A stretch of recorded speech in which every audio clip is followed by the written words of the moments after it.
नवं सरकार आल्यानंतर पुन्हा शक्तीपीठ महामार्ग चर्चेत आलेला आहे। शक्तीपीठ महामार्गाविरोधात कोल्हापुरातील शेतकरी आक्रमक झालेले आहेत। कोल्हापुरातल्या 6 तालुक्यामधील 59 गावांमधून शक्तीपीठ महामार्ग जाणार आहे। महामार्गासाठी मोठ्या प्रमाणात शेतकऱ्यांची शेतजमीन याच्यामध्ये जाणार आहे। ठेकेदारांची शक्ती वाढवण्यासाठी गरज नसतानाही महामार्गाचा घाट घातला गेलाय असा आरोप करण्यात आलेला आहे। आणखी तपशील घेऊयात प्रतिनिधी शेखर पाटील यांच्याकडून। शेखर, आता नेमकं शेतकऱ्यांचा सध्याच्या क्षणाला या महामार्गाच्या संदर्भात किंवा जे भूसंपादनाचा मुद्दा आहे त्याबाबत नेमकं काय म्हणणं आहे?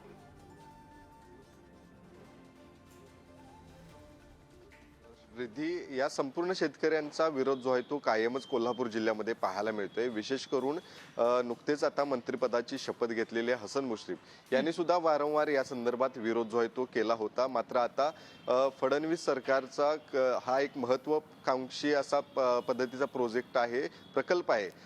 3 शक्तिपीठांसह अनेक देवस्थानांना जोडणारा हा शक्तिपीठ महामार्ग आहे, नागपूर ते गोवा।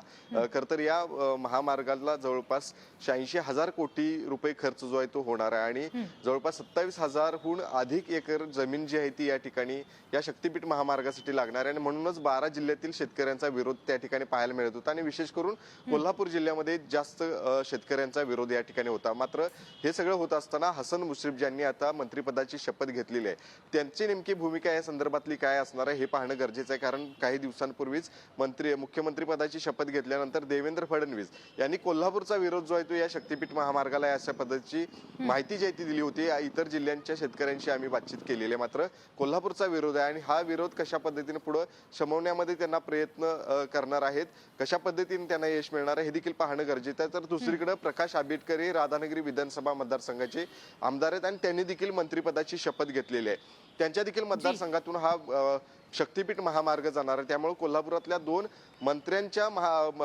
खरं तर मतदारसंघातून हा महामार्ग जाणार आहे। त्यामुळे एकीकडे मुश्रीफ यांनी विरोध केला असला तरी दुसरीकडे प्रकाश आंबेडकर यांनी मात्र नेहमीच सावध अशी भूमिका घेतलेली आहे। त्यामुळे या सगळ्या संदर्भात आता शेतकरी नेमकं काय भूमिका घेतायत, मान्य करतायत की अमान्यच ठेवून त्यांच्या भूमिकेवर ठाम राहतात हे पाहावं लागेल।